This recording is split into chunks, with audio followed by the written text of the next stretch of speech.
নমস্কার বন্ধুরা, এখন যেহেতু বিয়েবাড়ির সিজন চলছে আর বিয়েবাড়ি বা যে কোনো অনুষ্ঠান বাড়িতে স্ন্যাক্স হিসাবে পনির পাসিন্দা সার্ভ করা হয়, যেটা আমাদের সকলেরই ভীষণ প্রিয়। আজ আমি সেই পনির পাসিন্দা রেসিপিটি আপনাদের সাথে শেয়ার করব, যেটা খেতে কিন্তু ভীষণই ভালো হয় আর যার টেস্ট অপূর্ব। একবার খেলেও কিন্তু এটা বারবার খেতে ইচ্ছা করবে। নমস্কার বন্ধুরা, কেমন আছেন সবাই? আশা করছি আপনারা সকলে ভালো আছেন, সুস্থ আছেন।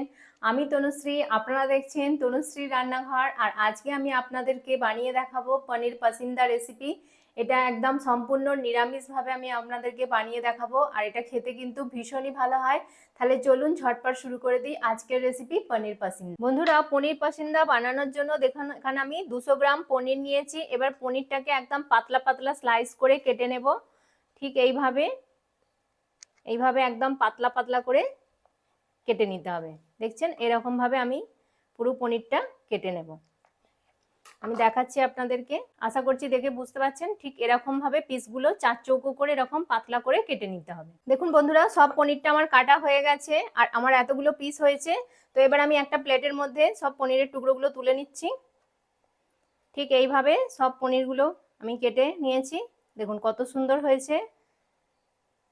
এবার এই পনিরটা আমি এক সাইড করে রেখে দেবো, দিয়ে এবার স্টাফিং এর জন্য আমি একটা চাটনি তৈরি করব। দেখুন বন্ধুরা, এবার আমি চাটনিটা তৈরি করব। তো তার জন্য এখানে আমি বেশ কিছুটা পরিমাণ ধনেপাতা নিয়েছি।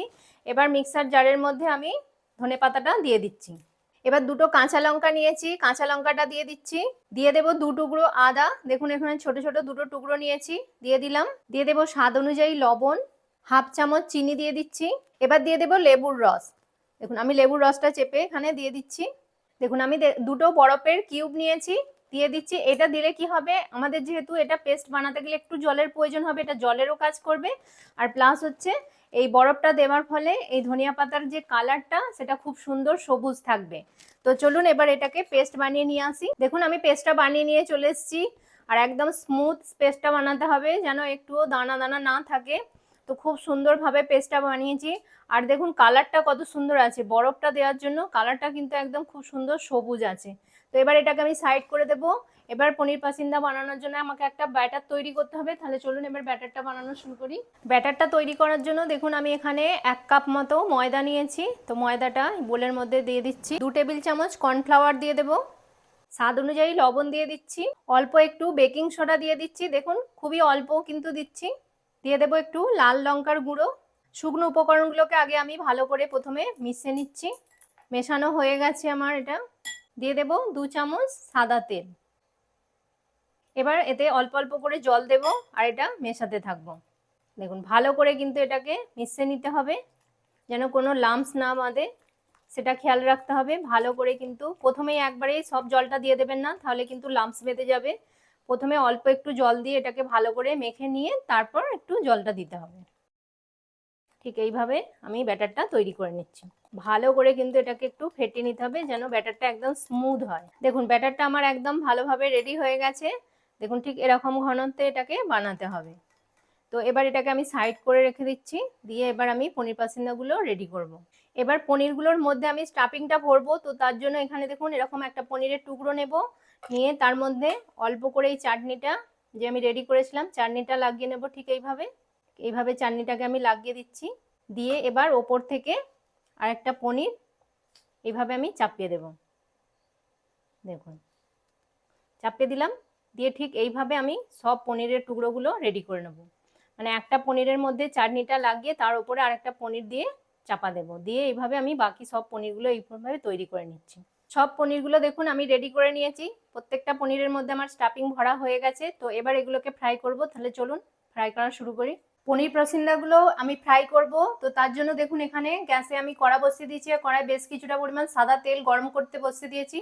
তেলটা কিন্তু ভালোভাবে গরম হয়ে গেছে। এবার এক এক করে আমি পনির পাসিন্দাগুলো ব্যাটারে ডুবিয়ে এবার তেলের মধ্যে ছেড়ে দেবো। দেখুন এইভাবে নিয়ে আমি চামচে করে ব্যাটারের মধ্যে চুবিয়ে দিয়ে দিচ্ছি। আর একটা আমি দিয়ে দিচ্ছি।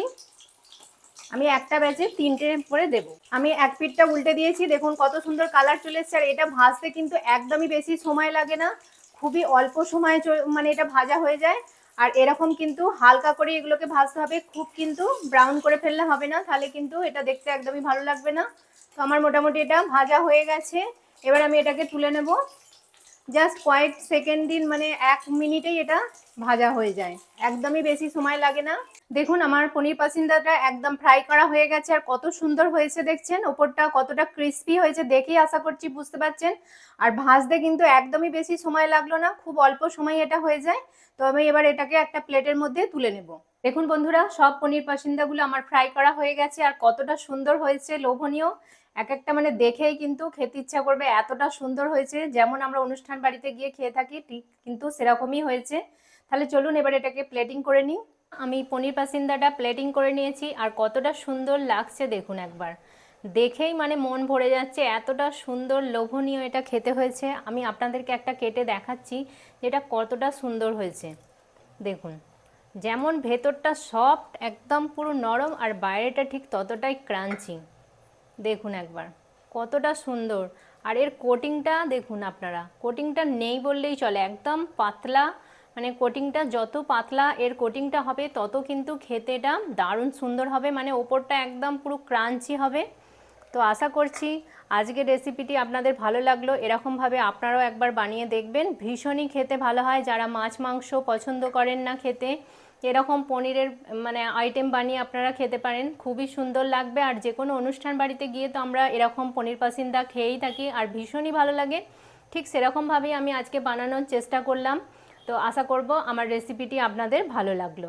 প্লিজ লাইক করবেন, কমেন্ট করবেন, আর তনুশ্রী রান্নাঘর চ্যানেলটিকে অবশ্যই সাবস্ক্রাইব করে দেবেন। পাশে থাকা বেল আইকনটি প্রেস করে দেবেন, যাতে সহজেই আমার নতুন নতুন রান্নার ভিডিওর নোটিফিকেশন আপনারা খুব সহজেই পেয়ে যান। আপনার বন্ধু বান্ধবদের মধ্যে প্লিজ এটা শেয়ার করে দেবেন। ততক্ষণ আপনারা ভালো থাকবেন, সুস্থ থাকবেন। আপনাদের সাথে দেখা হবে আবার একটি নতুন রান্নার ভিডিওতে। নমস্কার, টাটা।